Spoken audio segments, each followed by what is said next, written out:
Hey, hey, I'm Chris, and you are tuned in to Climate Action Figures.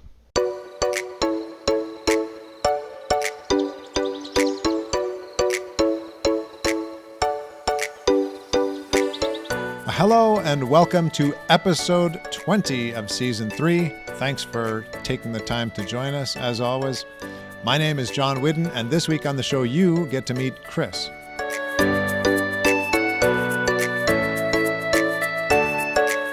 But first, this week's QuickFix, which comes to us from Shaurya, who was our guest in season 2, episode 10. And Shaurya said, I listened to a podcast called Outrage and Optimism that does not shy away from challenges, but leaves me with hope.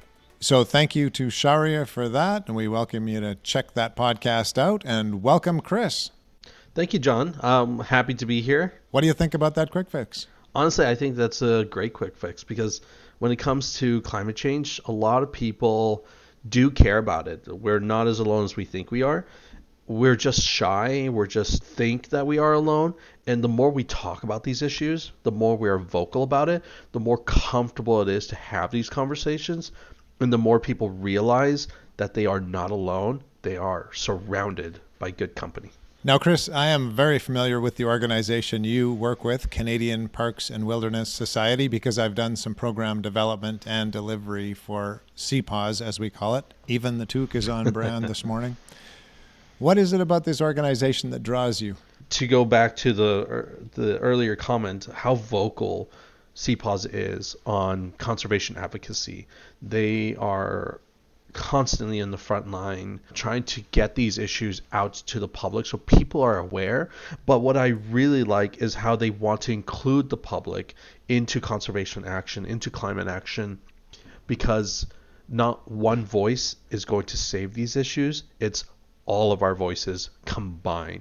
And CPAWS is a fantastic place for people of all ages to come together and have that unified voice that we need a healthy planet, a healthy environment in order to have a healthy civilization and to have a healthy experience in this life. I agree completely with you on that. What drew me in at the beginning as a donor first and then as a participant was just the sense that the people in CPAWS are in it for the right reasons. They're not in it for great salaries or fame and fortune, but they're doing important work. And it's really wonderful, even now that I work with CPAWS, to get these emails that say, here's something that maybe should be on your radar. Or they will have a letter writing campaign saying, here's an important issue, and this is what you might send to your member of parliament. Very helpful in many ways. Now, within CPAWS, Chris, you're involved with an initiative called YCC. Can you tell us what that stands for and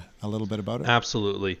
YCC stands for the Youth Conservation Collective, and it is CPAWS's newest program, CPAWS Southern Alberta chapter specifically, where we are giving a head start in the conservation careers of people in marginalized communities and young people, helping them find out what it is about conservation that they are interested in, giving them hands-on experience with conservation and networking them with organizations that engage in conservation, and also providing mentors, and you were one of those mentors, to help give them guidance on their career paths and helping them as they create their own conservation action project that they can contribute to their communities. So let's start with the mentees themselves. How exactly are they chosen? Because we are trying to make conservation spaces much more inclusive, we do go to places where the population of the people are largely from minorities so that we can give them those opportunities that they would otherwise not have, people who face a lot of barriers to enter into conservation spaces. And if someone is not part of a marginalized community, are they a possible participant as well? Of course. And another big criteria that we're looking for is just the passion. We're really looking for people who are passionate about the environment and want to help with climate action, but just don't know where to go, where to look, where to start. We want those kinds of people joining us and creating those conservation projects. Now, I've been involved with this, as you said, but there are many of these questions I actually don't know the answer to, like this one. What is the actual age range for someone to be involved in this? Yeah, and we are looking for people in high school, so 15 to 18 years old. And then you pair these people with a mentor. How do you go about finding mentors? So when we're looking for mentors, we're looking for people who have conservation background, people who are educators, who work in the school system, people who work as environmental engineers, people who do conservation or political advocacy, whatever the background is that is tied to conservation is what we're looking for. And when we pair our mentors up with the change makers, is what we call the students who participate in YCC, we're looking at interest levels. What is it that the change maker is interested in within conservation, and what our mentors' professional backgrounds are, and based on those informations, we pair them up. So are you looking actively for change makers as well as mentors? We will be looking starting April 1st. Right now, we have a wait list open that anyone can sign up for to be either a mentor or a change maker. And once April 1st comes in, everyone who's in that wait list will be contacted so that they can sign up for the live application. So once the change maker is paired with a mentor, by the way, is it a one-on-one situation, or how does that go? Great question. So basically, it'll be 3 change makers together paired with 2 mentors. So once that pairing has happened, what's next? What do they do together? So together, they'll be able to attend several field trips that we'll be organizing between September and December. They'll also have bi-weekly meetings with the mentors so that they can get that career advice as well as advice on creating their own conservation project. And all together, they'll be creating an action plan. So if someone is interested in being a change maker or a mentor, how would they get in touch with you? They can go to our YCC CPAWS website, and they can sign up to the application on that page. Great. Well, we'll include that link and a little bit of information in our show notes today. So once these groups are set up with the change makers and the mentors, you mentioned that they might go on a field trip together and then they create a project. Tell us a bit more about what that might look like. Yes. So they get to create a conservation project of their own choosing based on the campaigns that we run at CPAWS Southern Chapter. So we have campaigns that are focused on coal mining and its impact on our waterways, on species at risk, in particular trout, on forestry and how to have sustainable forestry, land planning, how we are managing the land that we are living on, and how we can practice stewardship on that land. A few other campaigns as well. So then they create their project and they present it somewhere, is that right? It depends on what the project is. And we've had a massive amount of diversity in projects where some of them were presentations. We had one group create a presentation on native plants, the history of native plants, the importance of native plants. And that one was done in front of adults to learn about how they can take care of their own lawns. But if you're somebody who's not a public speaker, who's not inclined and is not interested in gaining those types of experience. And if you are, we have people to help you with that. But if you're not, one group created a brochure highlighting the history of fur trading in Alberta, in particular with grizzly bears, and the changes in legislation around grizzly bear hunting. And they went to community centers, they went to those little library boxes, and they dropped them off there. So not everything has to be a group presentation. Not everything requires that. It depends on the person, their skills, and their creativity. And if someone is interested in either of the roles and they are wondering what the time commitment is, what is that like? We start a boot camp in August where you get to learn about the details of this project and how to come up with your own conservation plan.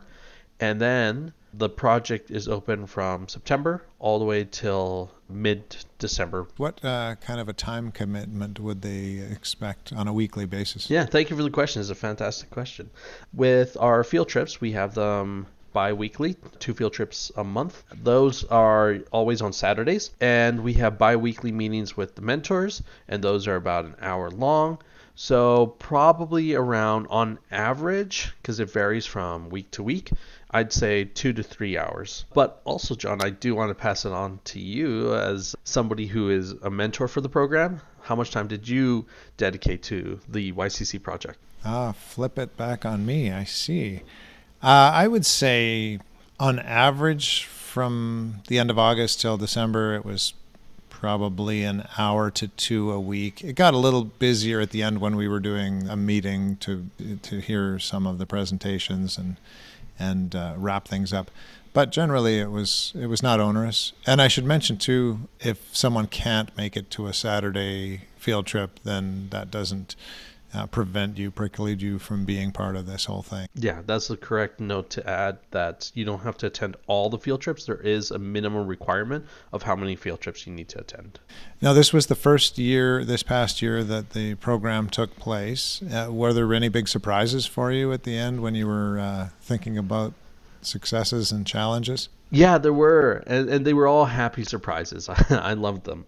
The biggest one was just the level of passion and creativity was insanely high with the change makers that came to this project. The amount of diversity with the projects that they were planning. No two projects were the same. They may have had similar goals. They may have had similar topics, but the way they tackled it were completely different. For example, with grizzly bears, one group made a brochure to hand out in public events. Another cohort of changemakers made an illustrated book on grizzly bears and climate change that they wanted to read to their local mosque. So it was just wow with the projects that came out. As a mentor, John, were you surprised by anything? So many of the change makers were so self-motivated, it made our job very easy.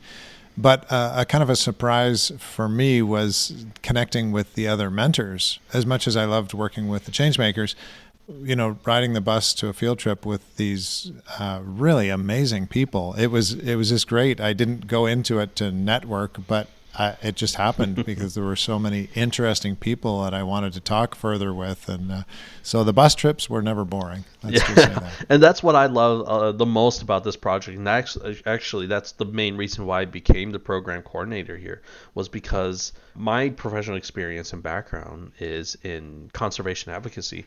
But the more I did it, the more I realized what we really need to tackle these issues is conservation community. And when I was pitched the idea of YCC, to me, it was an opportunity to create a community, not just youth coming together and finding like-minded people, but multi-generational, connecting adults of different ages to one another to see that they're all fighting the same fight, that they're all experiencing the same things and care about the same things. And YCC really helped bring all these people together. So I'm glad you brought that up. That's a fantastic point. Now, Chris, CPAWS is a non-profit organization, and clearly going on a field trip to Banff is going to cost some money. Mm-hmm. So how is the program funded? Because we are non-for-profit, a lot of our programs are funded by several donors. We also have sponsors. For YCC in particular, our main source of income to do all these amazing things is through the Canadian government, ECCC, which stands for Environment and Climate Change Canada. They were the ones that provided us the funding to be able to do this project and bring these people together.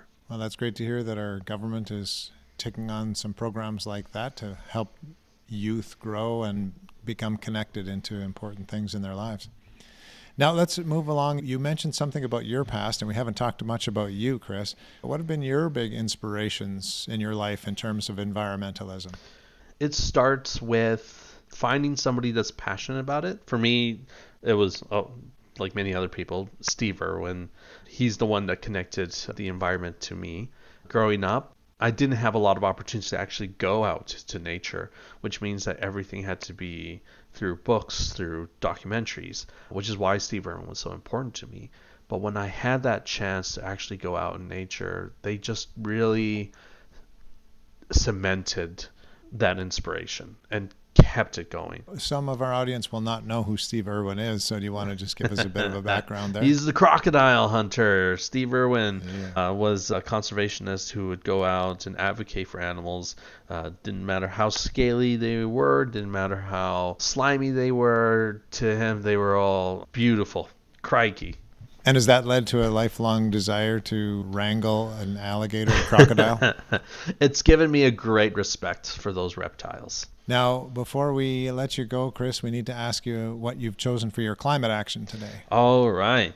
So for me, my climate action is writing letters and talking to my MLAs and MPs. It's a small thing, but when you pair my letter with many more letters of other people writing this, it does make a difference. It all adds up. And I've heard that, I've mentioned this before on the program, I think it's 100 to 1. Like when they get one letter, they assume about 100 people are feeling the same way, and the one person just bothered to write it. So it is an important thing, even if you don't always get a response. Yep. And finally, what gives you hope? It's a bit of a double-edged sword, but it's people. Find a community and build from there, because people will constantly help you. If you get tired and need to take a break because the news is very negative, there are other people that can continue that fight while you are recharging. So find a community. It could be YCC, it could be your religious center, it could be your theater group. Find that community, because you will find people that will help create a positive feedback loop for your inspiration. You're not alone. And what's been one of the big communities that's been important for you personally? For me personally, it's got to be my CPAWS community at the moment and my friends.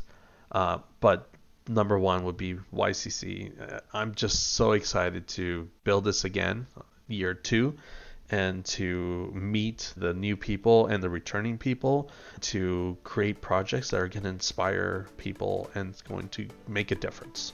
Well, thanks so much for sharing your passion for this YCC and CPAWS with us today, Chris. Absolutely. Thank you for giving me this opportunity. I'm so excited. And thank you, dear listener and viewer. We will be back again next week, same time, same place, to hear from another climate action figure. Until then, go figures.